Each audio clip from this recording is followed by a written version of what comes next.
Mr. Given Mkhari, and pioneer, son of the soil, Dr. Reuel Khoza.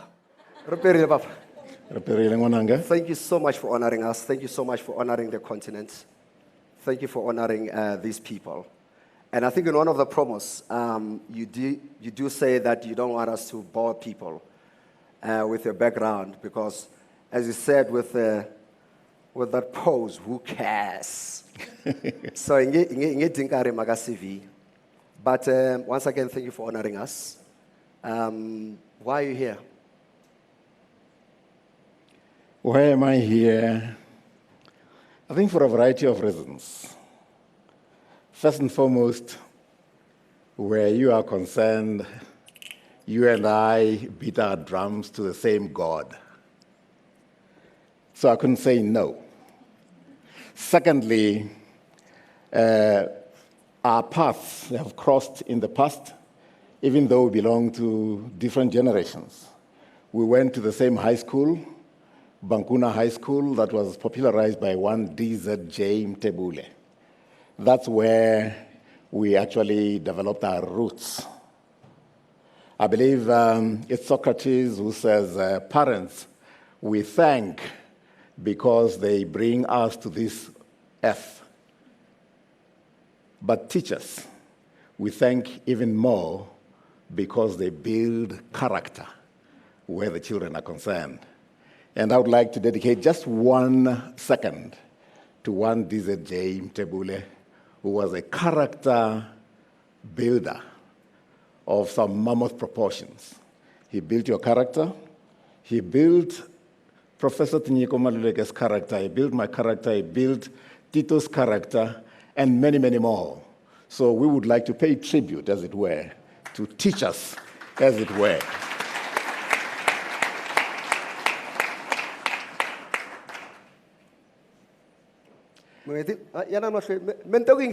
Yeah.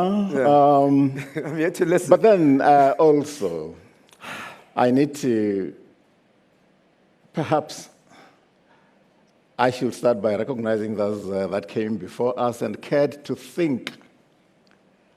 Cicero opines that gratitude is not only the greatest of all virtues, it is the mother of all the rest. To which one, Bishop Ambrose says, there is no obligation more urgent than that of returning thanks. So I want to kick off, if you allow it, by thanking everybody who is here present, but even those that actually waxed lyrical about what little achievements I have notched up out there via your platforms. This particular platform is Power FM and Capricorn. Many have said many, many good things about me. I just don't know how to relate to that. I relate to it with mixed feelings. Call it elation, which I believe is appropriate, but also with some measure of morbidity. Why morbidity? Because the kinds of good things that they've said about me are things you say about somebody who can sin no more, somebody who has made the transition to the hereafter. But I'm still here, hence the morbidity.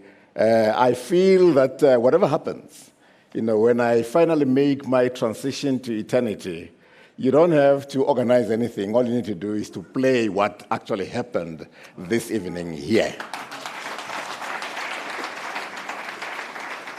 I would like to thank my daughter, Nkateko, for those wonderful words. I never thought she admired me the way she did.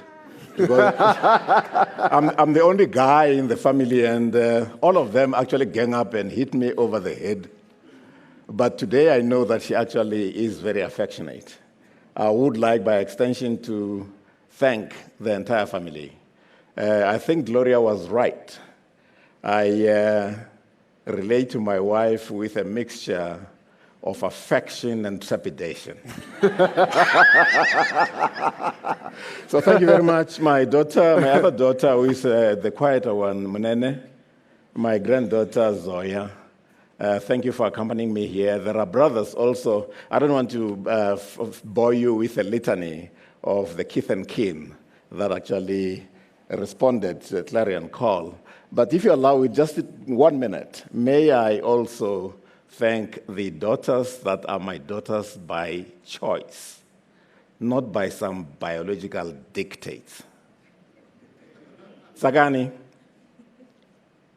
Gloria Tomato,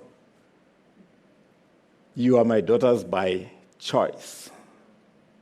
And I believe there is a manner in which that may actually be even more significant than those dictated by biology. Thank you very much for what you actually had to say about me. I also have sons in SIM. SIM, in the 80s, his father used to say to him, when you grow up, I would like for you to beat that guy, talking about me. And I'm so delighted. He has come and whizzed past me in a manner that I believe is very commendable. Those who know, in Shangan, ikuti olola. But in English, you would actually use big terms like, this is quintessential sublimation. I can say no more than that. And I would like to thank everybody who said something so wonderful about me, including my former colleague at NetBank. What I say about them, I extend to everybody who has participated in this. Let me not bore you with thanksgiving, but I felt I should actually extend that because gratitude is not only the greatest of virtues, but the mother of the rest.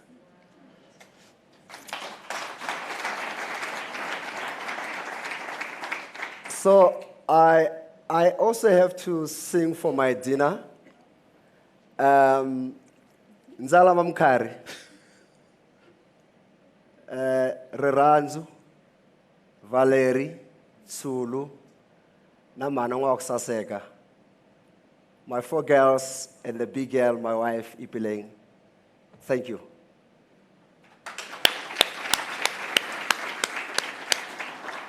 Dr. Khoza is the wealthiest man I know. Bafumile. This man is very rich. He just doesn't want you to know how rich he is. But I think people like Sin, people like Man Gloria Bunkateko have demonstrated and have shared or sampled us on the depth of his wealth. You see, wealth is exactly that. Riches expire and they perspire. Wealth is disciplined, it lasts. Wealth is family. Wealth is love. Wealth is peace. Who was it who said, and you still smile? Only a wealthy guy can tell you stuff, and it's hard, but it's tolerable, and it feels right. We saw his wealth demonstrated here through music. There's a role of wealth in the form of wisdom in his books. So those who haven't as yet tapped into his wealth, it is for free. Please tap into it. Refuoler, Dr. Khoza, have you always known from the time you were born that you are wealthy? No, not at all. I believe you're equally wealthy. I don't know of anybody who actually started a radio station at age 19. When you were at TEFLOP and were breeding for a bachelor's degree, you actually saw it fit to establish a radio station and insisted on the authorities that were there that they should actually introduce media studies. So I believe you're very wealthy. And you went on to study in the US, and when you were there, not only did you pursue your studies in media, but he also established an association that infused African Americans who were somewhat plastic in their approach with the true spirit of Africa. And I want to believe that that indeed is a kind of wealth that does not expire. But be that as it may, I didn't know much about what was going to eventuate, but I would like to suggest to us all that whatever it is you do, you must develop and crystallize a sense of destiny. I was lucky to crystallize that when I was doing my 5th year of primary school. It was called Standard 3 then. There was a principal who came from Morija. He was not a local guy. He had a BSc and a BD. He stayed with the missionaries at the mission school where I went. And not only was he handsome, he also had children that could rival your daughters in beauty. Never. But very, very importantly, what inspired me was the fact that he was not very shy. He had BD and BSc etched on the door of his principal's office. But that was not enough. When we had to go home, we had to go past his homestead, and they used to cook very, very good food, not the kind of food that we ate in the village. So as we went past there, it was at a time when the food was just about ready, and the aroma wafted across what passage we're going to go through, and we'll slow down and imbibe in that aroma. So I said to everybody within hailing distance of me that one day I shall be principal, so I can eat food such as that whose aroma I am enjoying. So I never got around to becoming a principal, but I've been lucky to be chancellor of 2 universities to date. Now counting to 3. And now going for the 3rd. I believe that's some kind of principalship. So develop a sense of destiny. From that, derive what you could call your vision, and pursue that vision predicated on a set of values, because otherwise, you'll snap and you'll find yourself in limbo. Pursue that vision predicated on a set of wholesome values and pursue it relentlessly. Let's take it to the nation, to the country. There's a sense that we have retreated to our houses, to our families, to our jobs. There was a time in this country where we kind of had a sense of working towards something. Do you share that observation? And if it's true, what could be the reason why? So you spoke about individual vision. Is there, in your sense, a South African vision right now? And if not, when did it die in your observation? I believe there is some vision insofar as the National Development Plan has been crafted. And it is all of 418 pages. The vision is stated in 4 pages. Now, for a mind such as mine, by the time I get to page 4, I've forgotten what the vision is about. So if you want to articulate a vision to me, make it one sentence that I can sing on a daily basis as a mantra. So there is a sense in which we do have that vision. We're pursuing it somewhat. We have had all manner of plans, going back to Asgisa and all of those plans.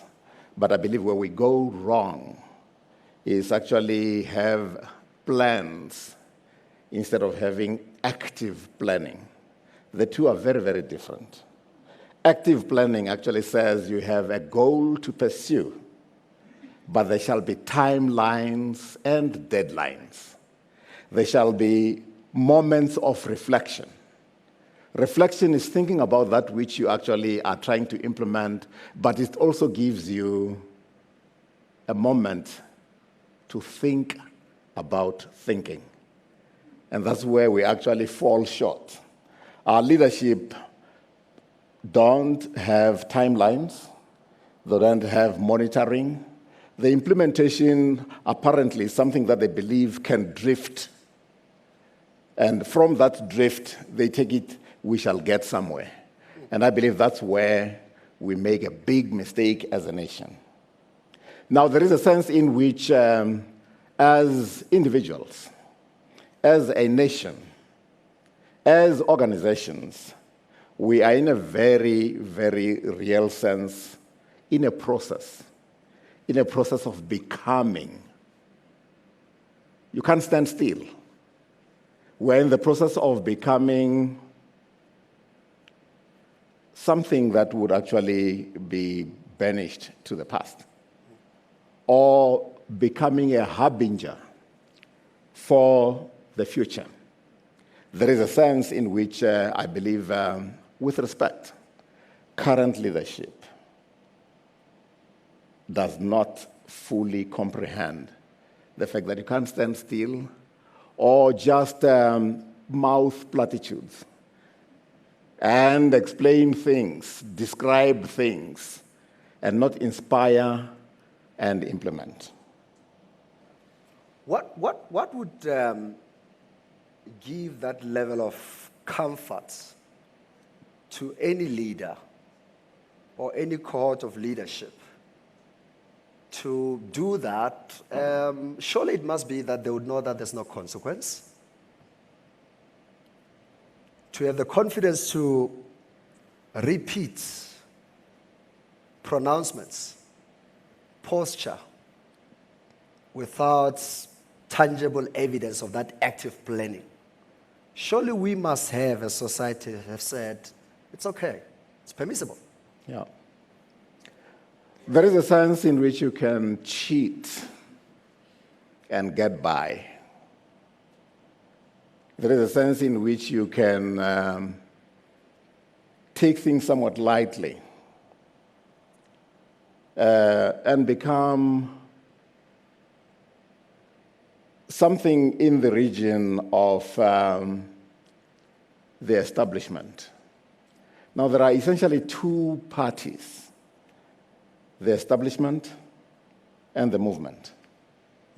Now, the only way the current establishment, the ANC has become the establishment, the only way they can actually survive is to become the party of the movement. Forward movement with purpose. Forward movement with a mission, a national mission. Forward movement with a plan that needs to be implemented with commitment. Forward movement that countenances no carpetbaggers and scoundrels. Forward movement that does not allow themselves to degenerating into running a nation with embezzlement as the motive. Forward movement that does not allow a nation to degenerate into kleptocracy, which is where we find ourselves now. I would like us to spend time to, as people who are watching and those who are listening, to work out potential solutions to both national and I guess continental questions and concerns that we have. But I also want to do a bit of diagnostic work. Okay. What is not leadership? What is not leadership? What is not leadership? You could have asked me a question about what is leadership. No, I don't want to go there. I want to know what is not. What is leadership? I've read all your books and I understand. And we spent. He's my father. I spent a lot of time with him, and he's a father to almost every successful professional I know, and a few entrepreneurs call him our father. So we all claim he's our father. But I want to understand, Dr. Khoza, what is not leadership? What is not leadership? is, in fact, the antithesis of leadership. Okay. It is actually misleadership. Now, misleadership takes various manifestations.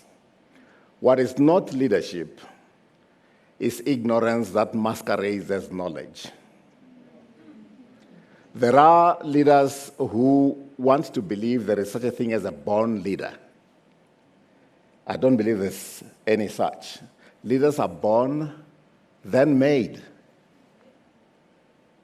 You're born with talent, you develop the talent. If you have not developed the talent and you remain ignorant, you shall mislead if you have pretensions to leadership. So what is not leadership is ignorance. What is not leadership is carelessness, where you don't respect humanity. You step into leadership because you want to be self-serving.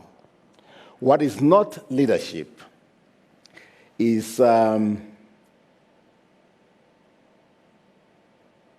evil leadership, which is in fact misleadership.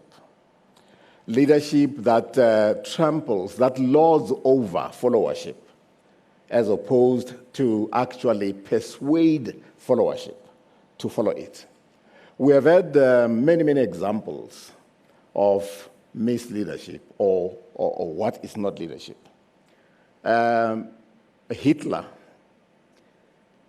epitomized what was not leadership, what was misleadership, plunged humanity into a world war. Very, very persuasive. But persuasiveness alone does not do it. He lacked ethics and ethical conduct. Now, what is not leadership is that which is devoid of a commitment to morality and ethical conduct. That, in a sense, encapsulates what is not leadership. We can actually talk the entire evening about that, but I want to believe that in a nutshell, that's what it is. Because sometime in the late 70s, and I've had a few remarks from people who I'm active on Twitter, and I would like to recruit you. It's fun. It's a lovely platform. Where some people say, this Reuel Khoza of yours, I think it was Sim who mentioned that you're on the board of Standard Bank. Actually, you're on the advisory board of the Standard Bank board before even the board in the 80s. Mm-hmm. A young man from Bushbuckridge, Standard Bank. I'm going to show you some collabs. People question what type of a young man gets you on the board in apartheid South Africa of a bank, and you've done quite a few boardships.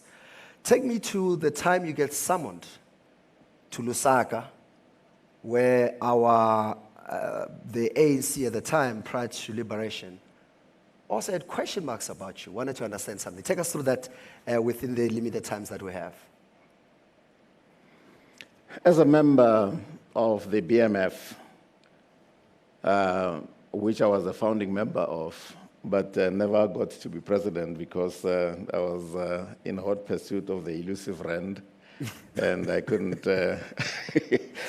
take anything that came in by way of an obligation.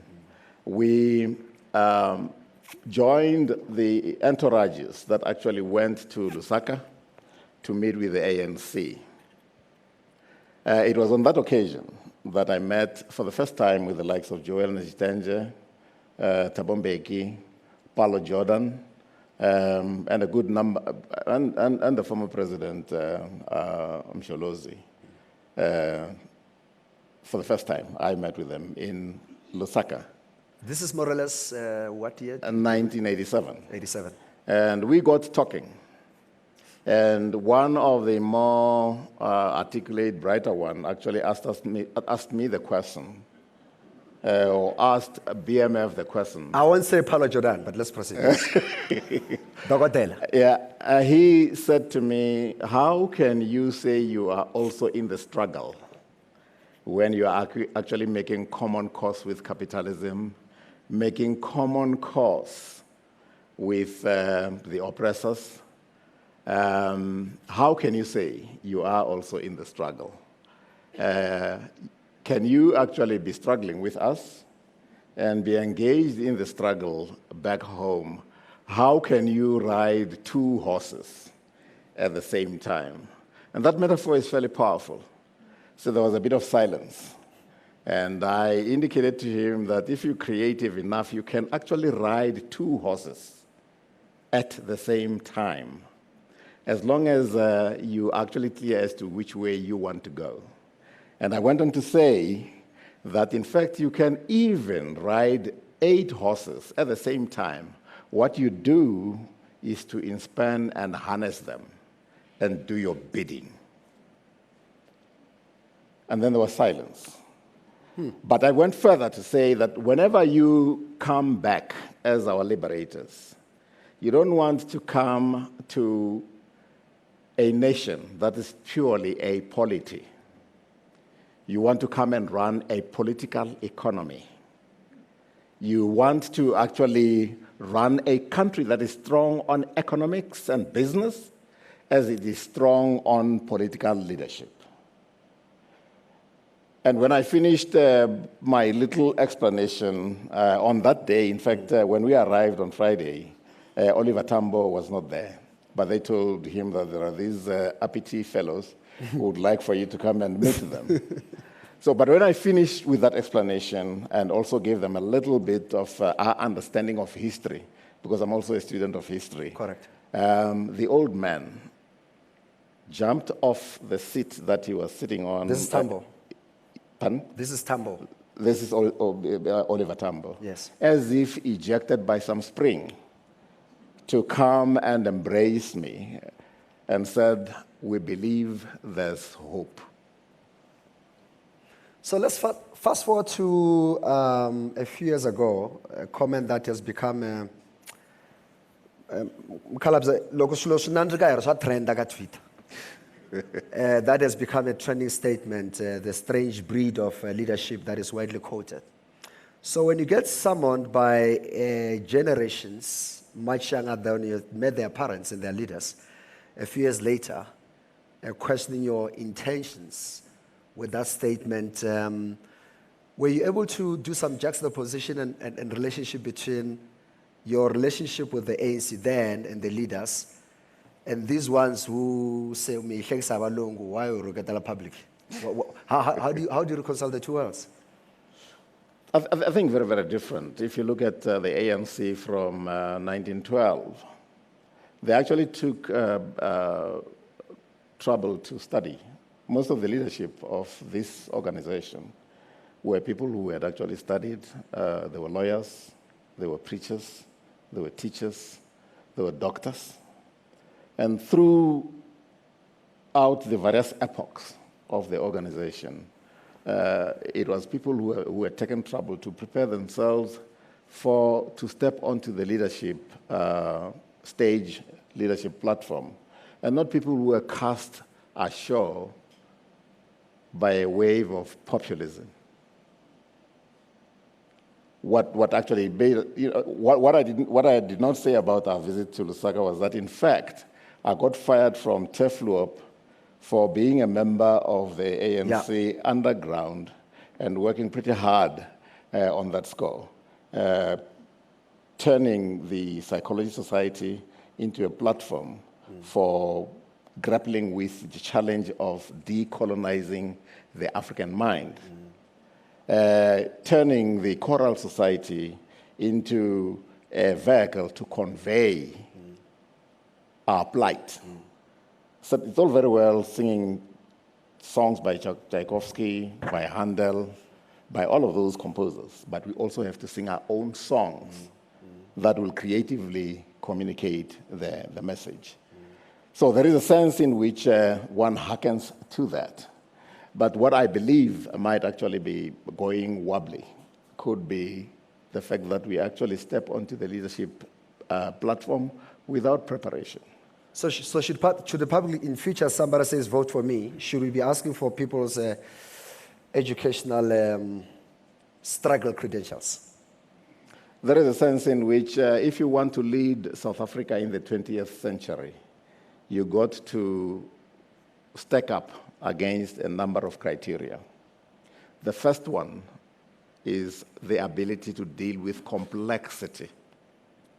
And you can't deal with complexity with a conceptual basket that's empty. So the ability to deal with complexity, key. You got to understand globality and find a way of locating your political economy, your nation, within globalization. Now, you do have a number of leaders currently who can hardly spell globalization, let alone understand the content.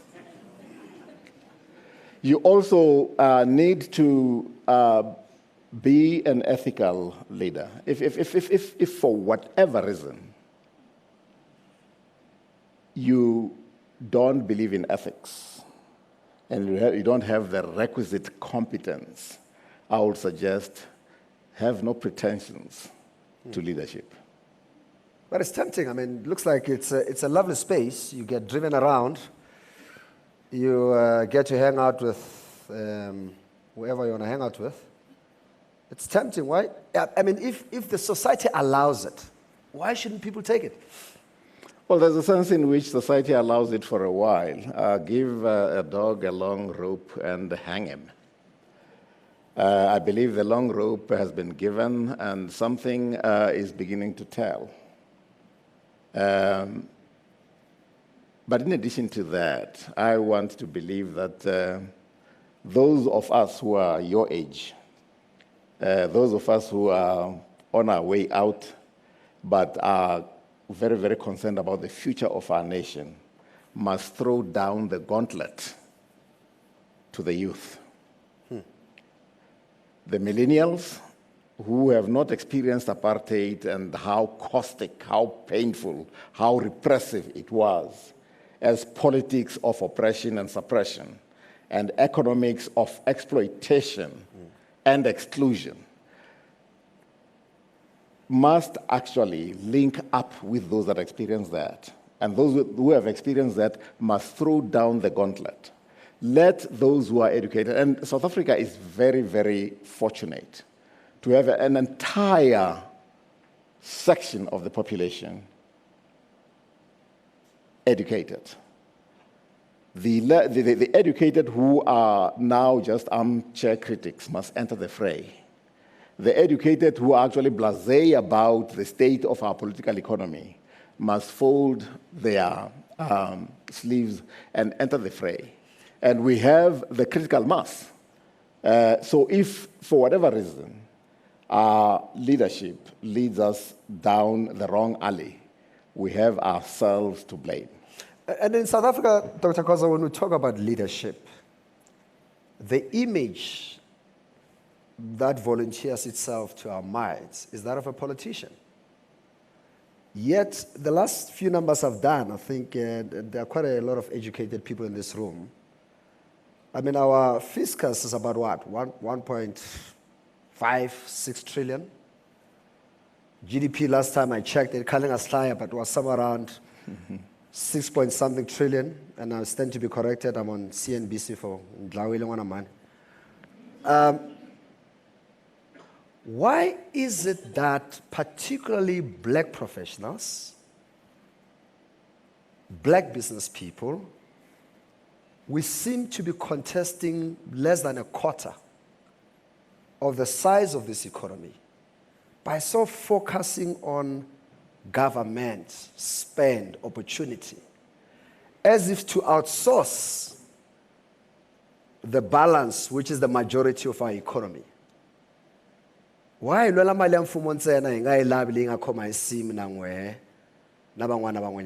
is that? How do we shift this obsession with public funds when the real money is actually outside the state, this economy? Very much so. But there is a sense in which I think we as the African intelligentsia like pontificating about things that don't yield. I think it's about time that we actually explored and better understood why it is that black economic empowerment alone can't do it. Yeah. Black economic empowerment, as legislated, is commendable.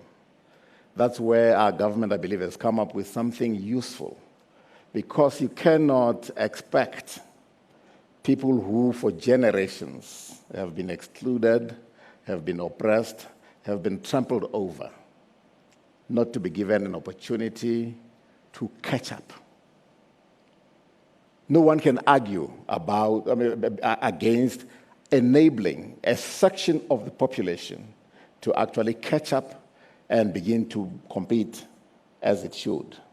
But the problem that I believe we have as that black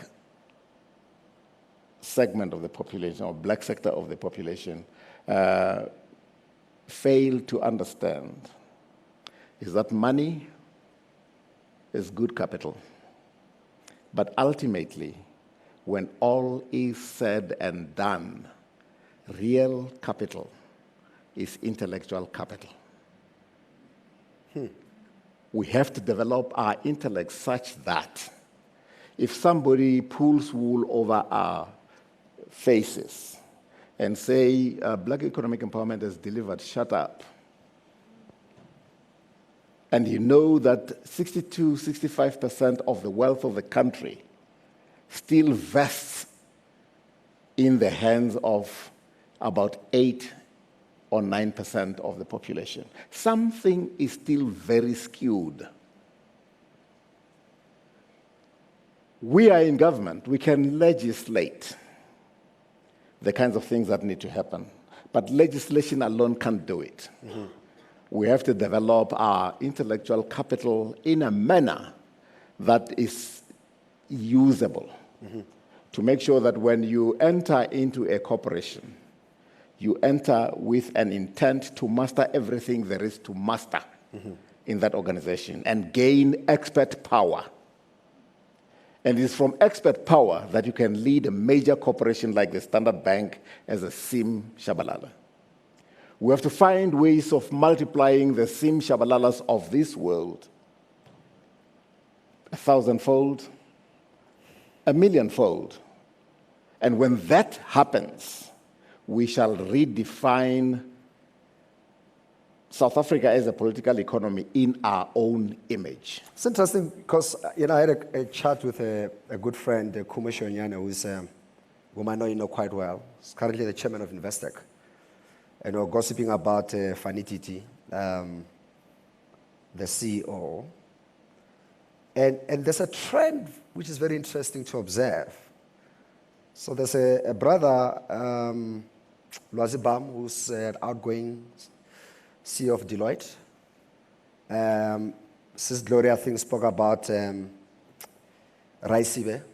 You look at our AG, Tsakani. You look at, I mentioned Serameto Agubong earlier, to look at Sipho Maseko.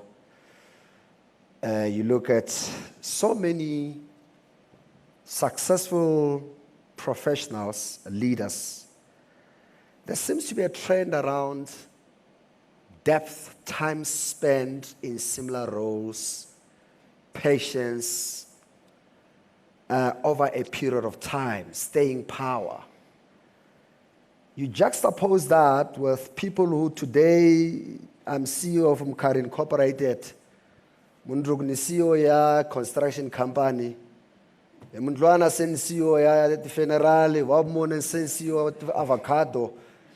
By Saturday now, I'm the expert in CEO of mining. Like, guys. What is it about this sense of this impatience? And it seems to be a general thing. Because when I look at my crew, the 70s crew, and those before us, maybe it was because of apartheid, I don't know. They seem to have been a little more patient. Today, you don't see a brother for a year. He says, no, moved on, long time ago, Mkhari, we haven't caught up. Ba move, man. So in guys. I'm going to pose that question to you because those that are moving are your generation, not mine.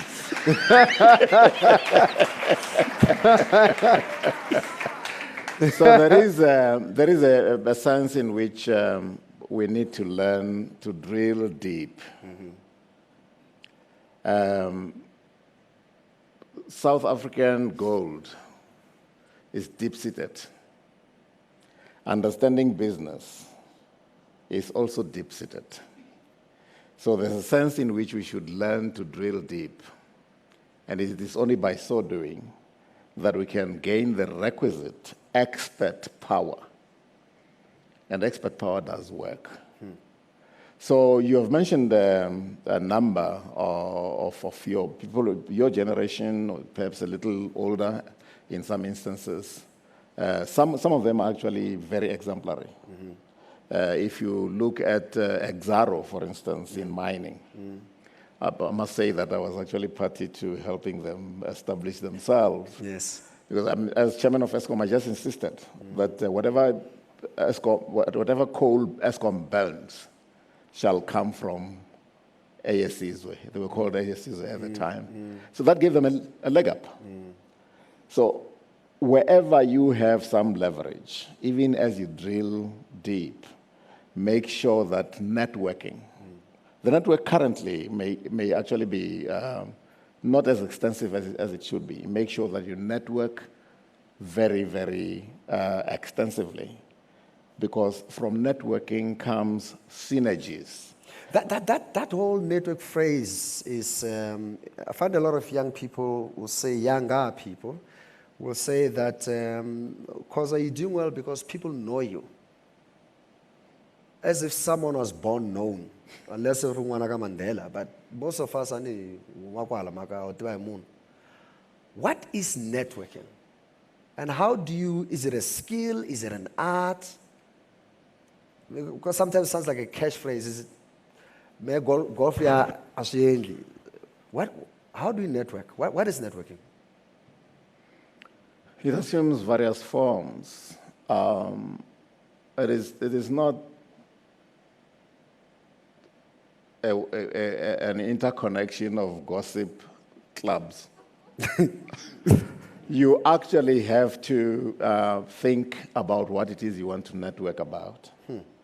Those who have come before the younger ones must also know that there is such a thing as mentorship and sponsorship.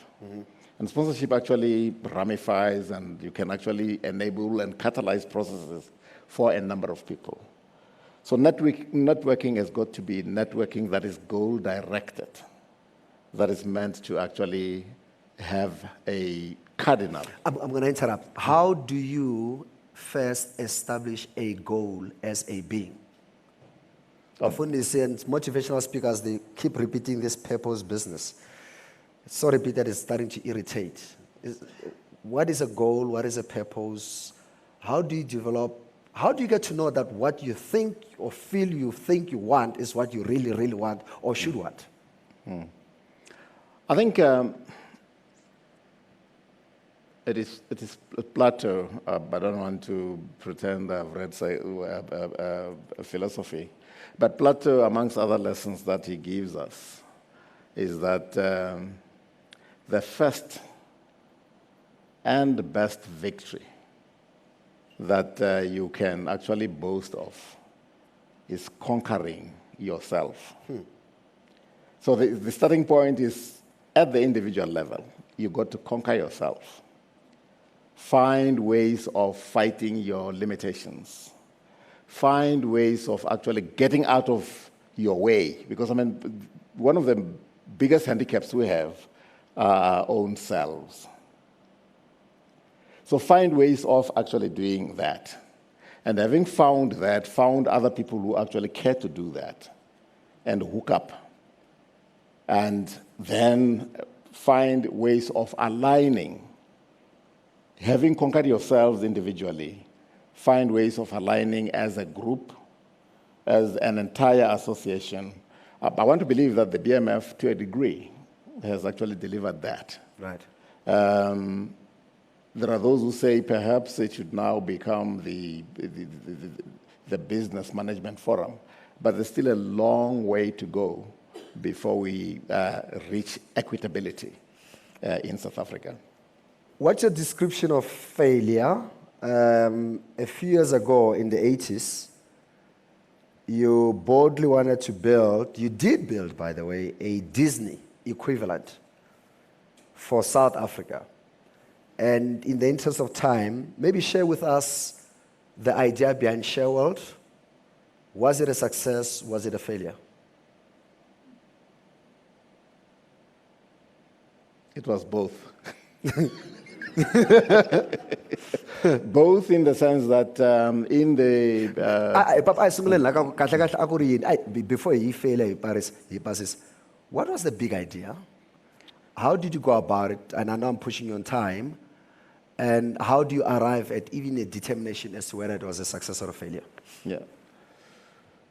The idea was to build South Africa's own Disney World or Disneyland, but with a focus to combining education and entertainment. So the center was meant to be an edutainment center. Mm-hmm. To develop the idea and to actually eventuate its implementation took a lot of doing. Mm-hmm. I was approached by a Jewish friend of mine, mm-hmm. Who has passed away recently, bless his soul, one John T. Sandler, who said, I've been trying to to come up with this idea, but it looks like I can't raise the money. I wanted to raise, say, 10 million on a syndicated basis.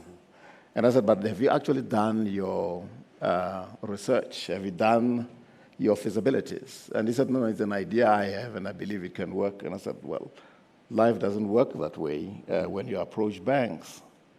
So let's join forces, and I will focus more on the research and building the case, building the feasibility. And inside 2 months, we had actually approached one bank.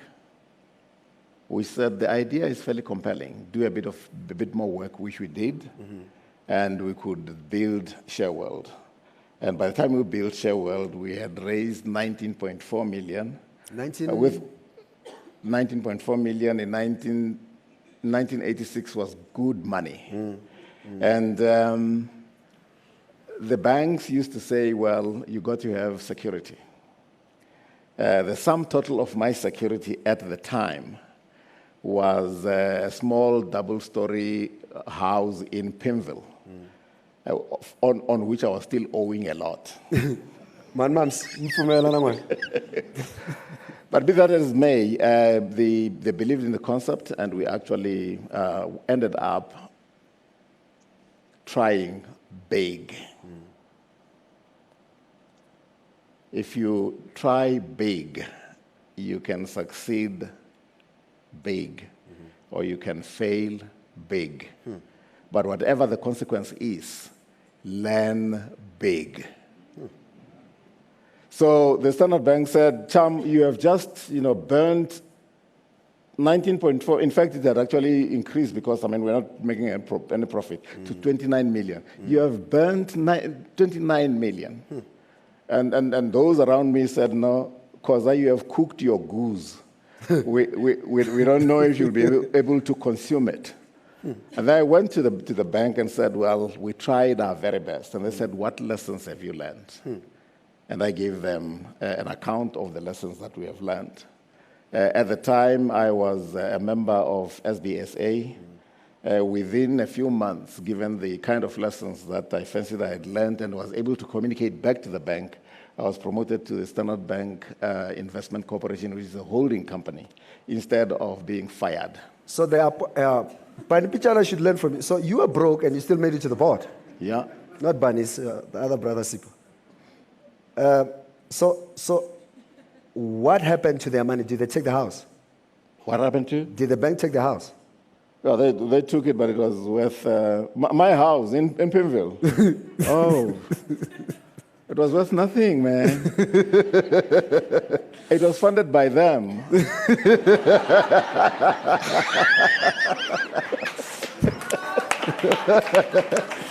And I was still owing them. A lot of young people would say that they've got grand ideas, big ideas. They are not the Reuel Khoza who would have relationships with John D. Sandler or have some association with Standard Bank, but they say nobody listens to them. They could build a better share world and it will be 20,000 more successful than Reuel Khoza. Mm-hmm. But they say they are not connected, nobody knows them, and that's why they're not succeeding. Does that sound about possibly being truth about South Africa? That your name matters, that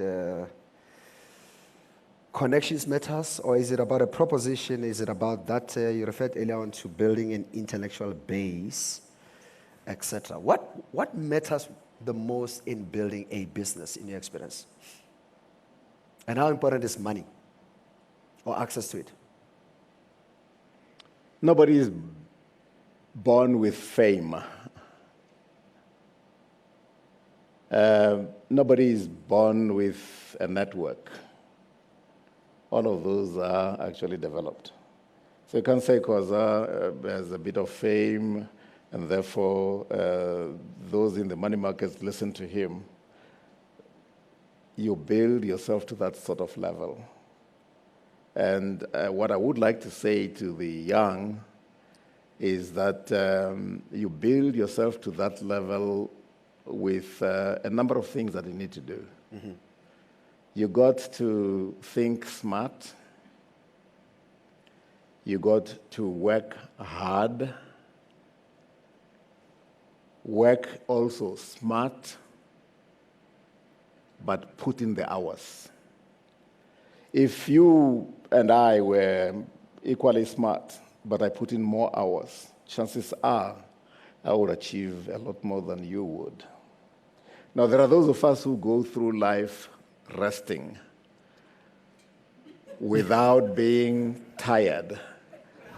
My grandfather used to say to me, you don't rest unless you are tired. Rest is something that you earn by dint of being tired.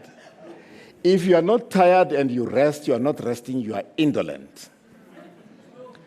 So he planted the seed that says, work hard, work smart, put in the hours.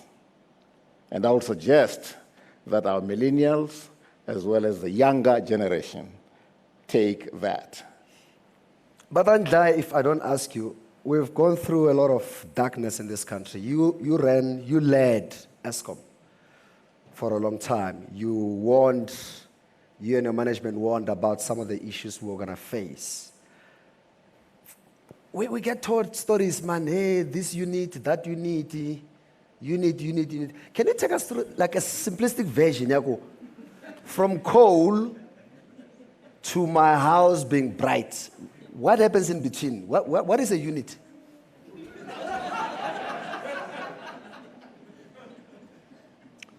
The unit is an element in complex machinery.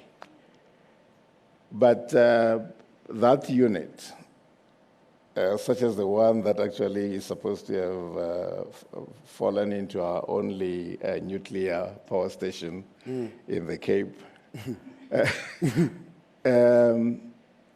cannot function unless there's brain power, there's dedicated thinking, there's dedicated planning, there's dedicated leadership behind it. When I joined Eskom as chairman in 1997, Eskom was extremely highly indebted. The debt-equity ratio was 3.1 to 1. In other words, for every rand of equity that the company had, it was owing 3 rands, 10 cents. By dint of actually providing the requisite leadership, I'm no electrician, I have no electrical qualification. I'm not even a chartered accountant. I'm just a failed psychologist.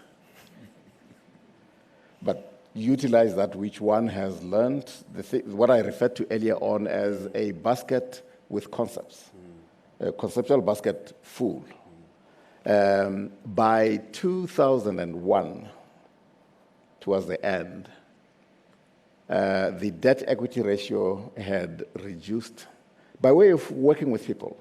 One of the most important things in business is ability to work with people in a manner that some call charismatic. There's no such thing as charismatic. Charisma is actually working with people, making them feel a lot more important about themselves than they feel about you. A catalyst is fine, it's important, but there's got to be elements. And the elements were there in Eskom. The finance and treasury of Eskom at the time was actually superior to most banks' finance and treasury.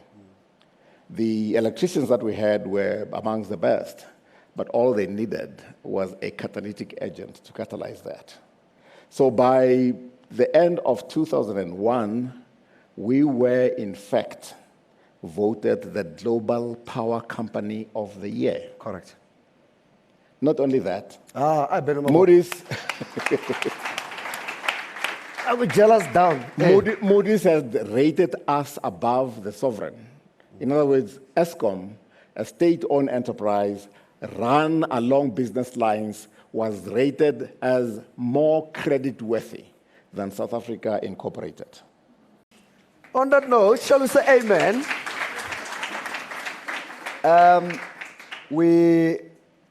I knew it we wouldn't cover all, but I must thank you, Dr. Khoza. I must thank Baga Khoza.